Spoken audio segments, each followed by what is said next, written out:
Fala, meus irmãos, a paz de Cristo, tudo bem com vocês? Então, nesse vídeo aqui eu vou falar sobre o mistério das 7 igrejas. Conectar isso com a parábola das 10 virgens, já que a gente está estudando, o assunto das parábolas de Jesus. Então, nesse vídeo aqui eu vou falar sobre o mistério das 7 igrejas, mostrar por que isso é um mistério. Se não fosse uma coisa rasa de você entender, coisa ali só para falar, cada igreja aponta para uma era e tal, não precisava Deus falar isso é um mistério, porque tem muitas coisas profundas na palavra que ele nem chama de mistério. Só que a questão das 7 igrejas é uma coisa tão profunda que é um mistério. Assim como ele chama a doutrina da eleição, predestinação de mistério.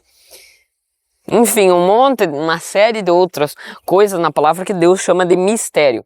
É assim que acontece com as 7 igrejas, porque é uma coisa que você tem que vasculhar muito a fundo. E nesse vídeo eu preparei até mapas aqui para vocês poderem perceber a grande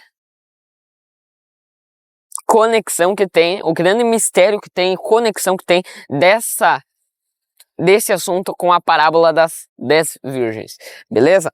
Então, já que a gente vai falar sobre esse mistério, vamos ler aqui Apocalipse, capítulo 1, verso 9. A partir do verso 9, que vai dizer assim: Eu, João, que também sou vosso irmão e companheiro na aflição e no reino e na paciência de Jesus Cristo, estava na ilha chamada Patmos, por causa da palavra de Deus e pelo testemunho de Jesus. Eu fui arrebatado em espírito no dia do Senhor. Olha, é uma expressão importante. Foi arrebatado no dia do Senhor. E ouvi detrás de mim uma grande voz como de trombeta que dizia: O que vês, escreve-o num livro e envia-o às 7 igrejas que estão na Ásia, a Éfeso, e a Esmirna, e a Pérgamo, e a Tiatira, e a Sardes, a Filadélfia, e a Laodiceia. Para 7 igrejas. E virei-me para ver quem falava comigo. E virando-me, vi 7 castiçais de ouro. Mais uma informação aqui importante. E no meio dos 7 castiçais, um semelhante ao Filho do Homem, vestido até os pés de uma veste comprida. Mais uma expressão importante. E cingido pelo peito com um cinto de ouro. E a sua cabeça e cabelos eram brancos, como lã branca, como a neve. Mais uma expressão importante. E os seus olhos, como chama de fogo. Mais uma coisa importante aqui nesse texto. Os seus olhos eram como chama de fogo. Continuando. E os seus pés semelhantes a latão reluzente, como se tivessem sido refinados numa fornalha, e a sua voz como a voz de muitas águas. E ele tinha na sua destra 7 estrelas, e da sua boca saía uma aguda espada de 2 fios, e o seu rosto era como o sol, quando na sua força resplandece. E eu, quando o vi, caí aos seus pés como morto. Ele pôs sobre mim a sua destra, dizendo: Não temas, eu sou o primeiro e o último, e o que vive. Fui morto, mas eis aqui estou vivo para todo sempre, amém. E tenho as chaves da morte e do inferno. Escreve as coisas que tens visto e as que são e as que depois dessas hão de acontecer. O mistério das 7 estrelas que viste na minha destra e dos 7 castiçais de ouro. As 7 estrelas são os anjos das 7 igrejas. Os 7 castiçais que vistes são as 7 igrejas. Então, aqui nesse texto, você já vê Jesus aparecendo no meio do castiçal de ouro, com os pés semelhantes a latão reluzente. Ele está ali como um sumo sacerdote acendendo a menorá, enfim, fazendo todas aquelas coisas lá que eram sombras na lei, mas apontavam para o que havia de se manifestar, E ali estava a realidade de Jesus como um sumo sacerdote, vestido com uma roupa comprida, enfim, acendendo a menorá, por quê? Porque ele é o sacerdote da ordem de Melquisedeque. E o que está acontecendo aqui? Isso daqui está acontecendo no dia do Senhor, que fala lá do final, lá da vinda de Jesus, que é o dia do Senhor. E aqui Jesus também está falando que está ali no castiçal, falando que aquele castiçal, que é a menorá, são as 7 igrejas. Ou seja, Jesus está usando o exemplo da menorá porque ele tá querendo dar conexão pra gente lá do tempo da lei, das festas, né? As festas de Deus que tem totalmente a ver com o livro do Apocalipse. Ele quer fazer conexões com a parábola das 10 virgens, ele quer fazer conexões com as 2 testemunhas do profeta Zacarias, capítulo 4. Então é muita coisa, é muito profundo que Jesus está falando aqui nessa parábola, nesse mistério das 7 igrejas. E daí você tem, né, para as 7 igrejas ali, repreensões e promessas. Para a igreja de Éfeso, você tem repreensão e promessa. Para a igreja de Pérgamo, você tem repreensão e promessa. Tiatira, repreensão e promessa. Sardes, repreensão e promessa. E para as outras ali também, né? Laodiceia, você tem repreensão e promessa. Só que você só não vai ter repreensão e promessa para a igreja de Esmirna e Filadélfia. E por quê? Quando a Bíblia mostra a menorá representando as 7 igrejas, é porque ali é uma coisa muito profunda. Jesus está chamando a nossa atenção para as festas, porque as festas também têm a ver com a menorá. Então, as 7 igrejas são Éfeso, Esmirna, Pérgamo, Tiatira, Sardes, Filadélfia e Laodiceia.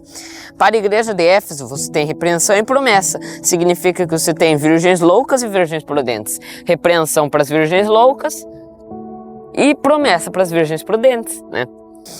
Você tem também na igreja de Pérgamo, na igreja de Tiatira, na igreja de Sardes, na igreja de Laodiceia. Em todas elas você tem repreensão e promessa, totalizando assim 10 virgens. E daí só sobrou esses 2 aí, esses 2 castiçais, que são Esmirna e Filadélfia, que não tem repreensão. Por que eles não têm repreensão? Porque eles representam as 2 testemunhas, que tem características de Moisés e de Elias. Moisés, aquele que é fiel até a morte, está representado ali na igreja de Esmirna, né? Porque para a igreja de Esmirna, Deus fala: nada temas das coisas que has de padecer. Eis que o diabo lançará alguns de vós na prisão para que sejais tentados e tereis uma tribulação de 10 dias. Sê fiel até a morte e dar-te a coroa da vida. E já a outra igreja, que é de Filadélfia, Deus promete que vai livrar da hora da tentação. Elias foi livrado da hora da tentação. Como guardaste a palavra da minha paciência, também eu te guardarei da hora da tentação que há de vir sobre todo mundo para tentar os que habitam na terra.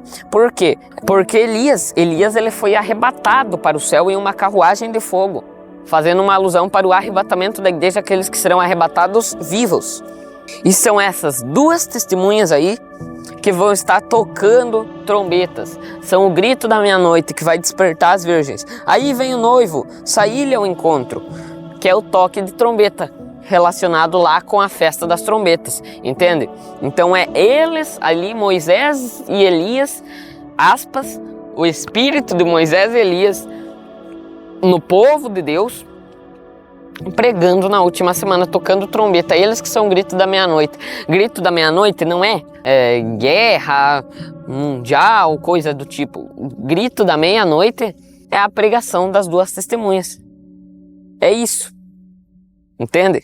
Então, quando você pensa que o grito da meia-noite é guerra, é alguma outra coisa que vai despertar as virgens, assim, né? Você tá boiando longe, porque o grito da meia-noite é a pregação das 2 testemunhas. O que vai despertar? Que servos que Deus manda para despertar? Os servos de Deus. As testemunhas, os seus servos, que vão ir convidar pessoas para as bodas. Você lembra? Aqui lá na parábola das 10 virgens também tem bodas. É no próximo vídeo que eu vou estar explicando melhor sobre isso. Entende? E daí, você também tem que entender por que essas 2 testemunhas, o espírito de Moisés e Elias, está ali na igreja de Esmirna e Filadélfia, fazendo parte do castiçal. Por quê? Porque Deus fala em Apocalipse, capítulo 11, a respeito das 2 testemunhas. Ele fala assim: foi-me dada uma cana semelhante a uma vara, chegou o anjo, disse tal. Vamos ler a partir do verso 3. E darei poder às minhas 2 testemunhas, e profetizarão por 1260 dias, vestidas de pano de saco. Estas são as 2 oliveiras e os 2 castiçais que estão diante do Deus de toda a terra. Os dois castiçais, por quê? Porque representa Esmirna e Filadélfia, os 2 castiçais. Está vendo? E as 2 oliveiras, está vendo a cruzinha aqui? Ali é uma referência que vai nos levar para Zacarias capítulo 4, verso 3. Zacarias capítulo 4, verso 3. Vamos clicar? O que vai dizer? E tornou o anjo que falava comigo e me despertou, como um homem que é despertado do seu sono, e me disse, vamos aumentar aqui. E me disse, que vês? E eu disse, olho e vejo um castiçal todo de ouro e um vaso de azeite. Se tem azeite, né? É porque representa, é porque é para acender as lâmpadas. Um vaso de azeite no cimo, no topo, com as 7 lâmpadas. Então é para acender as lâmpadas, né? Da menorá. Que ali na menorá, você sabe, está representando as 10 virgens. Então é para acender a lâmpada da menorá, é para acender a lâmpada das 10 virgens. Olha só, tem um vaso de azeite, né? Ali no topo tem a menorá, tem as 2 oliveiras, o vaso de azeite, 7 canudos que vão ali na menorá. E vai dizer o quê? Estes são os 2 ungidos que estão diante do Deus de toda a terra, ou seja, representando as 2 testemunhas. Quem que são os 2 ungidos? As 2 testemunhas. E estão diante do Deus de toda a terra, não significa que é 2 pessoas que estão lá no céu diante de Deus, lá do lado de Deus, em algum lugar lá. Não. As 2 testemunhas, os 2 ungidos que estão diante de Deus é porque está diante da face do Senhor. Ou seja, servindo a Ele, é isso. Não significa que essas pessoas estão lá no céu e vai descer para a terra. É Moisés e Elias lá no céu. Moisés morreu, mas ressuscitou e está lá no céu, vai descer e tal. Não, não. O que fala é pessoas diante de Deus, perante Deus, na presença de Deus, servindo a Deus, acendendo as lâmpadas, né, trazendo azeite, reservando azeite, enfim. Né, ali podem estar tanto com azeite reservado, mas dormindo, podem estar tanto fornecendo azeite para menorá, para abastecer a menorá, para as virgens, para a igreja do Senhor, como também podem estar tendo esse azeite reservado, mas estão dormindo. Mas quando as testemunhas pregarem, convidarem, chamarem elas para as bodas, eles vão despertar e vão estar com azeite. Eles não serão pegos de surpresa, porque eles já se prepararam de antemão. Por isso que, deixa que isso eu vou estar explicando no próximo vídeo. Então, tem pessoas que não vão ser pegas de surpresa porque vão estar dormindo com o azeite reservado, porque eles escutaram a pregação dos servos de Deus, porque desde já tem pessoas testemunhando, ou dando testemunho de Jesus, testemunhando o evangelho, só que não com o poder, com a glória que vai estar dentro da última semana, né? Muito poder ali, sinais, prodígios. As pessoas as testemunhas vão estar fazendo sinais, enfim. Vai ser muito mais poderoso do que é hoje em dia. Se hoje em dia a pregação já é poderosa, já é profunda, quanto mais quando Deus derramar o seu Espírito sobre as 2 testemunhas. Por que o Espírito de Moisés e Elias? Porque Moisés era manso. E o Espírito de Elias? O Espírito de Elias é o Espírito lá que faz milagres, né? Faz o céu não chover, enfim, que vai contra os falsos profetas. Tanto Moisés como Elias vão contra os falsos profetas. Mas só que Moisés, a Bíblia destaca que é o espírito de mansidão. Porque Deus vai derramar sobre as testemunhas o espírito de mansidão. Elas vão ter o espírito de Elias, que vai contra os falsos profetas, mas tem o espírito de mansidão. Não vão se precipitar, não vão agir, pecar com a língua, né? É mansidão, paciência, enfim. É isso que as testemunhas vão ter no tempo do fim. Por isso o espírito de Moisés e Elias. Entendeu? E elas vão estar confrontando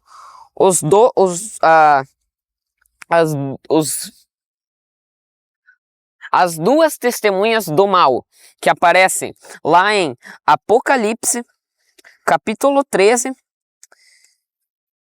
quando vai falar da besta da terra. Ó, Apocalipse 13, verso 11. E vi subir da terra outra besta, e tinha 2 chifres, semelhantes ao de um cordeiro, mas falava como um dragão. Ou seja, essa besta tinha 2 chifres, que pareciam de cordeiro, mas ela fala como um dragão. Ou seja, não é um cordeiro, só parece que é cordeiro, né? E daí, por que Deus está destacando aqui que são dois chifres nessa besta? Porque está fazendo uma alusão lá para o tempo de Moisés, onde tínhamos o quê?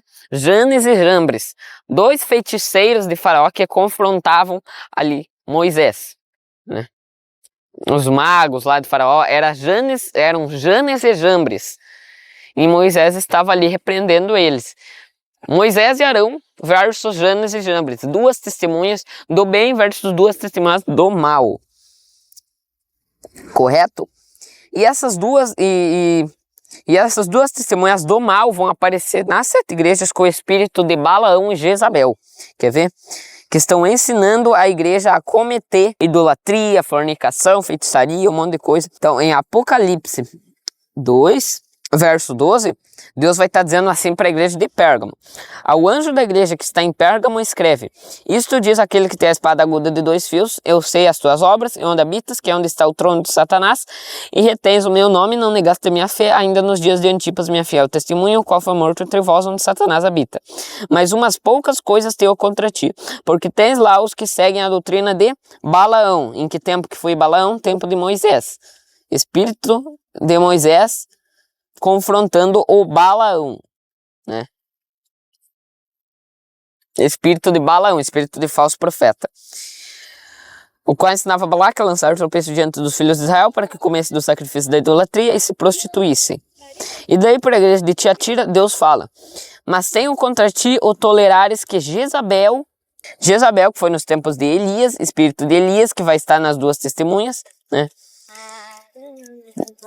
Mulher que se diz profetiza, ensina e engane meus servos para que se prostituam e comam o sacrifício da idolatria. Dei-lhe tempo para que se arrependesse, não se arrependeu, escapulou numa cama, tal. Deus trazendo juízo sobre os que têm o espírito de Balaão e o espírito de Jezabel. Balaão foi o falso profeta em que época? Moisés. E Jezabel foi o falso profeta em que época? Época de Elias. E Deus está revivendo esses contextos lá no tempo do fim, Apocalipse, tempo do fim. Revivendo o contexto de Elias, onde tem Jezabel, e o contexto de Moisés, onde tem Balaão. Então está vendo por que isso é um mistério? Por que quando Deus fala das 7 igrejas, ele fala o mistério das 7 igrejas que viste e tal? É porque é muito misterioso isso mesmo, e tem mais coisas, né, para conectar com a parábola das 10 virgens, falar. Enfim, mas isso daí deixa para os próximos vídeos, ok? Então é isso. Fiquem todos na paz de Cristo. Peço que compartilhem esse vídeo. Deixem o seu gostei. Seu comentário também para eu ver o que vocês acharam. E sigam também os conteúdos que eu vou estar postando lá no Instagram. Todo dia eu posto conteúdo nos stories, no vídeos lá nos reels. Sigam lá também. Beleza? Então é isso. Fiquem na paz de Cristo e Deus abençoe vocês.